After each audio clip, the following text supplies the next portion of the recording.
Pioneer classes. आज हम pioneer classes की तरफ से नीट 2024 के जो हमारे स्टूडेंट्स हैं उनके साथ हम आए हुए हैं और एक एक करके हम अपने स्टूडेंट्स से आपका बातें कराएंगे और क्या वो अपना एक्सपीरियंस शेयर कर रहे हैं वो हम जानेंगे। तो आज हमारे साथ हैं रूपायन आपको इस नीट 2024 के लिए ढेर सारी शुभकामनाएं। Thank you ma'am. तो सबसे पहले आप हमारे स्टूडेंट्स का अपना स्कोर बताइए।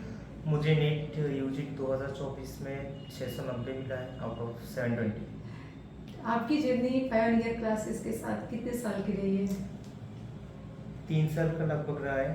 Okay. बहुत अच्छा रहा है। सर और मैम ने मतलब बहुत हेल्प किया, पढ़ाई को लेकर भी हो, डाउट सॉल्विंग को लेकर भी हो, या फिर ज़रूरत के टाइम पे खबर लेना भी हो, बहुत एस्पेक्ट में हेल्प किया। चलिए आप मुझे एक बात बताइए रूपायन, आप बहुत स्टूडियस स्टूडेंट हैं, मैं आपको बहुत अच्छे से जानती हूँ, बहुत मेहनत करते हैं और सबसे बड़ी बात यह है कि मैं आपको ऐसे सिचुएशन में भी देखी हूँ जिस समय आपने बोला है कि मैम अगर स्कोर कम हो या ज़्यादा हो, एक बार पढ़ाई करने में मन लग जाए तो सारी चीज़ें दिमाग से निकल जाती हैं। ऐसा भी मैंने आपके मुँह से सुना है। इतना पावर अपने अंदर कहाँ से लाते हैं? एक मोटिवेशन बहुत चाहिए और मोटिवेशन से ज़्यादा जो ज़रूरत है वो है डिसिप्लिन। यही से ही मतलब कंटिन्यू करने का विल मिलता है। ओके मतलब पढ़ना बहुत अच्छा लगता है, कह सकते हो, गलत नहीं है। अच्छा फिजिक्स केमिस्ट्री बायोलॉजी तीनों में आपका एफर्ट इक्वल ही रहा है। वो तो चाहिए, वरना 650 प्लस रहना बहुत इम्पॉसिबल काम है। बहुत पढ़ना पड़ता है, बहुत पढ़ना 650 पड़ता है। के लिए तो बहुत पढ़ना पड़ता है। ये तो आप लोग बोल रहे हैं, हम लोग देखते हैं। कैसे आपने टाइम का डिवीजन किया तीनों सब्जेक्ट को लेकर? वैसे फिक्स नहीं था, एज पर रिक्वायरमेंट में कहूँगा, पर रफली कहूँगा कि बायो का थोड़ा ज़्यादा था। लाइक अगर दिन में 10 घंटा पढ़ता था तो बायो के लिए 5 का हो, और फिजिक्स और केमिस्ट्री के लिए दोनों इक्वल, मतलब अढ़ाई घंटे का। पर एज पर रिक्वायरमेंट चेंज होता रहता है। ओके जैसे प्रिपरेशन जैसे मतलब कुछ एक सब्जेक्ट को अगर ज़्यादा ही कुछ वीकनेस हो तो इस पर थोड़ा स्पेशल केयर करना, ऐसे। ऐसे तो आपका फिजिक्स थोड़ा पहले से किया हुआ भी था, है ना? ठीक है, कब से करे थे फिजिक्स आप? 10th से। और स्पेशली बायोलॉजी के बारे में बताइए कि यहाँ पे बायोलॉजी कैसे कर रहे थे आप, मैम को लेके या फिर कैसे? बायोलॉजी क्लासेस में उनका बहुत इफेक्टिव है, बहुत ध्यान देकर पढ़ाती है, पूरा एनसीईआरटी भी हाईलाइटेड है, और डाउट्स बहुत सॉल्व करते हैं। डाउट सॉल्विंग में मैम बहुत इंपॉर्टेंस देती है। रेगुलर सॉल्विंग क्लास के बाद? हाँ, रेगुलर सॉल्विंग। अच्छा, एनसीईआरटी की सारी चीज़ें हो जाती हैं, हाईलाइटेड भी होते हैं क्लास में, और इसको छोड़कर तो एनसीईआरटी के लिए स्पेशल क्लासेस भी लगाए जाते हैं, रिवीजन क्लासेस। हाँ, रिवीजन क्लासेस। और मुझे एक बात और बताइए कि जो क्लासेस होते हैं, अगर वो फिजिक्स हो या फिर बायोलॉजी हो, उसके लेवल हर एग्ज़ाम के अकॉर्डिंग होते हैं? हाँ, हर एग्ज़ाम के स्पेसिफिक रिक्वायरमेंट के अकॉर्डिंग होते हैं। जैसे आप क्या फील करते हैं? जैसे मतलब सर का ही फिजिक्स का क्लास कहूँ तो बहुत अटेंशन देकर पढ़ाता है, बहुत एडिक्वेट न्यूमेरिकल एग्जांपल्स भी है, एडिक्वेट थ्योरेटिकल क्वेश्चंस भी रहता है, एनसीईआरटी का भी इम्पोर्टेंस दिया जाता है। तो इन शॉर्ट कह सकते हैं कि नीट और जेईई मेन के लिए एनफ है सर का नीट क्लासेस, क्योंकि नीट और JEE main after all equal level का ही रहता है, और डाउट सॉल्विंग में भी सर कम नहीं जाता, बहुत इंपॉर्टेंस देते हैं। बायोलॉजी को क्या बोलेंगे? मैं तो पहले ही बताया था कि कहने का कि हमारे नीट और जेईई मेन के बैचेस अलग होते हैं, एडवांस के बैचेस अलग होते हैं। हाँ, बहुत से। तो वो बहुत ज़रूरी है। एनीवे, और आपने कैसे, ये एक बात बताइए कि आपने कैसे कभी प्रेशर फील किए इन दिनों में? मतलब 10th 11th 12th में जब थे तो क्या होगा, ऐसा कुछ प्रेशर फील हुआ? 12th में मतलब शायद बोर्ड के बाद थोड़ा मोड़ा प्रेशर फील किया था, पर सर भी और मैम भी दोनों बहुत गाइड किया इस वक्त, तो खास कुछ फील नहीं हुआ, सच बता। बहुत अच्छे स्टूडेंट हैं आप। Thank you. लेकिन आप डिस्ट्रैक्शन में कभी, चलो अभी पढ़ाई नहीं करके कुछ ऐसा करते, इस टाइप से कभी माइंड में आता है कि नहीं? मुझे तो नहीं लगता है आपको इस तरह की चीज़ें आती होंगी कभी माइंड में। थोड़ा मोड़ा तो सब उन लोगों में ही रहता है, पर अच्छा। इतना ज़्यादा भी कुछ खास डिस्ट्रैक्शन में नहीं था, उलझ नहीं था। नहीं ऐसा नहीं था ना। अच्छा, आपका मतलब आपका जो सोर्स ऑफ मोटिवेशन भी एजुकेशन ही है, पढ़ाई ही था कि बुक्स जितना पढ़े उतना अच्छा नॉलेज मिले मुझे। और मुझे एक सबसे ज़्यादा ज़रूरी जो मैं चाहूँगी कि आप जूनियर बच्चों को बताइए कि notes and book, NCERT line by line चलता है, साथ में नोट्स चलता है और साथ में एग्जाम चलता है, तीनों को कैसे कॉप अप करते हैं, बैलेंस कैसे करते हैं? इमीडिएटली क्लास के बाद जो भी मतलब चीज़ पढ़ाया जाता है उसको इमीडिएट रिविजन की ज़रूरत है, एकदम करेक्ट, वरना दिमाग से पूरा उठ जाएगा। उठ जाए, करेक्ट। और मेरा एक एडवाइस है कि क्लास के मतलब नेक्स्ट क्लास के पहले जो टॉपिक पढ़ाया जाएगा उसको मतलब थोड़ा मोड़ा ABC पढ़ के जाए तो वो भी बहुत हेल्पफुल रहता है। रेगुलर रिविजन की भी बहुत ज़रूरत है, स्पेशली दुर्गा पूजा के बाद के टाइम पर। वरना 11th अगर दिमाग से छूट जाए तो बहुत मुश्किल, 12 भी छूट जाएगा इस चक्कर में। दुर्गा पूजा के समय बच्चे बहुत एंजॉय करते हैं स्पेशली, राइट ना, उसके बाद थोड़ा सा पढ़ाई में आते हैं तो दुर्गा पूजा के बाद असली प्रेशर धीरे धीरे पता चलने लगता है, तब फुल टेस्ट भी आ जाता है। हाँ, ये तो बात है।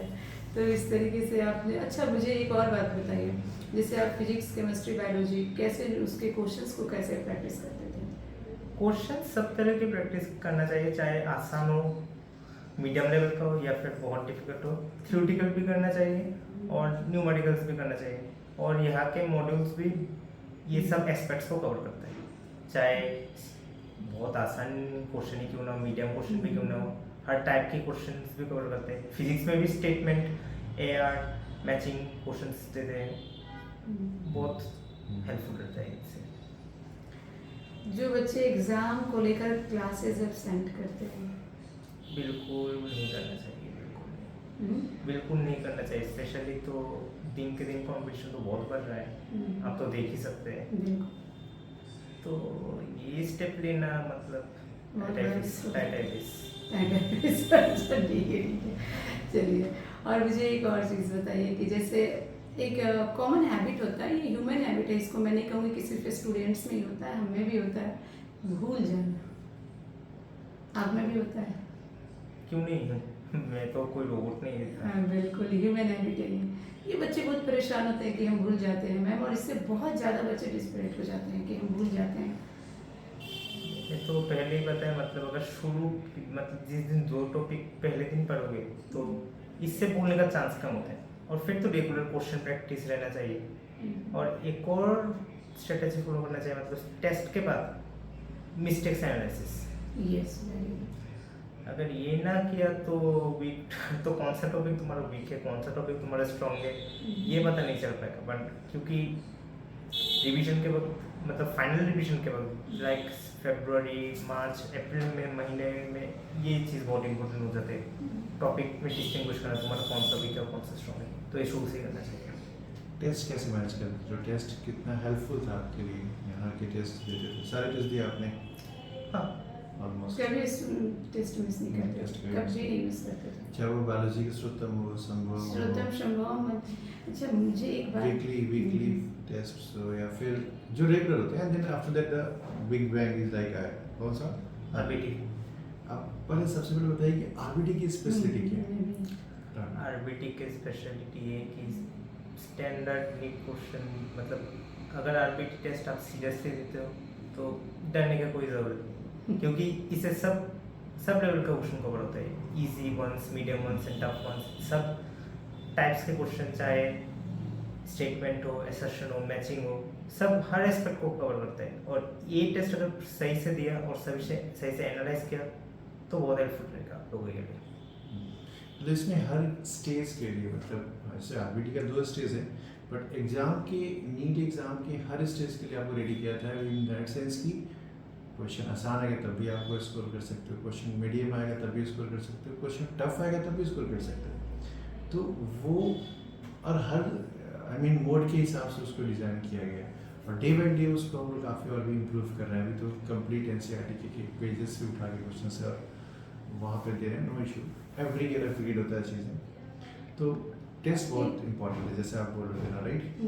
But number of test resources उठाना है कि किसी एक टेस्ट पे ज़्यादा फोकस करना है जो स्टैंडर्ड होना चाहिए, राइट? स्टैंडर्ड वंस 1-2 तरह की टेस्ट से फोकस करना चाहिए, राइट, नहीं तो डाइवर्शन बहुत बढ़ जाएगा।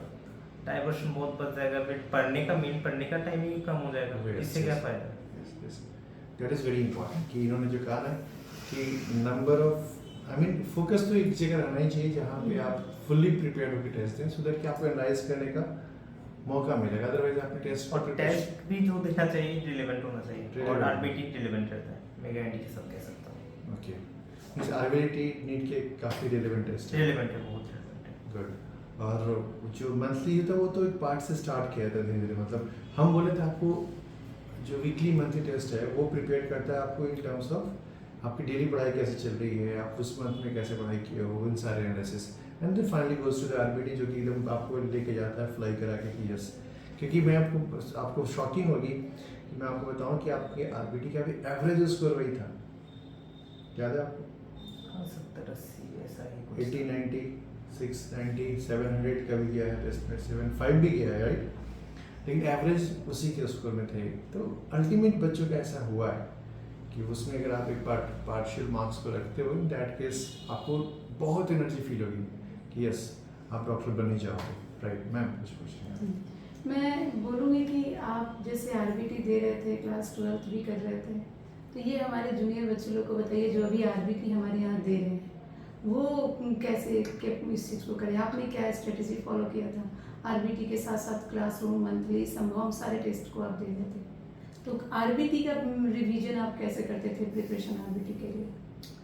देखिए, आरबीटी को अगर सब सीरियस लेते तो 11th का रिवीजन उससे साथ साथ हो जाता है, तो इसके लिए मतलब 11th के लिए अगर टेंशन लेने की ज़रूरत नहीं है अगर आप आरबीटी को सीरियस लेते हैं। क्लास 12 में रहते रहते जो 11th रिवीजन होती है वो आरबीटी ऑटोमेटिकली आपको रिवाइज करा देता है। बिल्कुल बिल्कुल राइट। बट उसके लिए भी जो आप बच्चे क्लास 11th के मीन्स 2026 के बच्चे हैं, उनको तो अपने नॉर्मल टेस्ट पे फोकस करके रखना चाहिए। हाँ, बिल्कुल बहुत जो उनका वीकली मंथली टेस्ट आता है। चलो ये तो टेस्ट की बात हो गई हमारी। अब पढ़ाई की बात बहुत करें, थोड़ा सा पढ़ाई से हट की बात करते हैं। राइट, फ्यूचर में क्या प्लान है आपका? वैसे तो अब तो एमबीबीएस करूँगा, इसके बाद पीजी लेवल के जो एग्जाम है वो मैं सभी अटेंड करना चाहता हूँ, या लाइक यूएसएमएल हो, नीसेट हो या फिर पीजी हो। मतलब किस डायरेक्शन में जाना चाहते हैं, सर्जरी में या फिर ऐसा कुछ? क्लिनिकल डायरेक्शन में जाना चाहता हूँ वैसे। मैं आपको एक बात बताना चाहती हूँ। आपके जूनियर्स स्टूडेंट्स मुझे मिले, आप मतलब क्लास में आते हैं, तो उन लोगों ने मुझे बोला कि मैम रूपायन दादा का इंटरव्यू कब आ रहा है, रूपायन दादा का इंटरव्यू कब आ रहा है, वो हमसे बार बार पूछे इस चीज़ को। और कई स्टूडेंट ने बोला है कि मैम रूपायन दादा से हमें ट्रिक बताइएगा कि बताने को कि कैसे पढ़ते हैं, जूनियर्स को बताइए कैसे पढ़ते हैं। देखिए, आपको जो भी टाइम मिलना चाहिए, अगर आपको अच्छा स्कोर करना है तो पढ़ाई में इन्वेस्ट करना सही रहेगा। किसी डिस्ट्रैक्शन में मत फंसिए, सर और मैम का बात हर बात मानिए, हो जाएगा, टेंशन मत लीजिए। हाँ, वो जो रिवीजन का प्रॉब्लम है वो करते रहिए, रिवीजन राइट ना, रिवीजन करते रहिए। और एक बात कहना चाहता हूँ, अगर आप 11th का लाइक किसी मॉड्यूल या मटेरियल फर्स्ट टाइम आपने अटेम्प्ट किया, तो इनमें से मतलब जो भी क्वेश्चन आपको गलत हुआ या फिर सही होने में भी मतलब बहुत टाइम लगा, बहुत एफर्ट लगा, उनको हाईलाइट करना चाहिए। उनको पहले 12th उनको मतलब प्रायोरिटी देना चाहिए कि 12th में मैं ये सब क्वेश्चन या ये सब टॉपिक्स को मैं रिवीजन में लाऊं। और शॉर्ट नोट्स बनाना तो necessary, more than necessary. NCERT का कितना इम्पोर्टेंस है, थोड़ा सा एक बार फिर से बता दीजिए हमारे जूनियर्स को। NCERT is the Bible. या इसको अपना धर्म ग्रंथ मान के चलना है, राइट? और फ्यूचर अपकमिंग नीट एग्जाम्स के लिए न्यू एनसीईआरटी फॉलो कीजिए। बट अगर सिलेबस ऐड ऑन होता है, कुछ चेंजेस सिलेबस में कुछ चेंजेस होता है, क्योंकि वी आर एक्सपेक्टिंग कि अगले सालों में शायद 2 बार नीट होना स्टार्ट हो जाए, तो उस वक्त पता नहीं क्या है। लेकिन अभी मेरा भी कहना है कि आप अपने आप को ऐसे रखिए कि लेवल जो भी एग्ज़ाम का आप उसमें सर्वाइव करें, राइट? राइट। आप ऐसा नहीं कर सकते कि मैं बहुत कम पढ़ के भी निकालूंगा या फिर मुझे इजी टॉपिक करके सुपरफिशियल पढ़ के नीट निकाल सकते हैं आप? बिल्कुल नहीं, हर जगह को इक्वली इम्पोर्टेंट। आप सोचिए कि इनका फिजिक्स ऐसा था कि इनको फिजिक्स के जेईई एडवांस एग्जाम में भी कितना आया था? 66 स्कोर आया था। तो कितना कुछ पढ़ाई किया होगा इन्होंने, ये आप खुद समझ सकते हैं। बट इन्होंने क्या कहा है कि क्या कीजिए, किस पे बिलीव कीजिए? सर और मैम के ऊपर।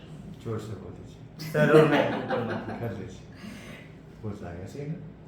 कर लीजिए और साथ साथ में क्लासेस अटेंड कीजिए, बहुत ज़रूरी होता है।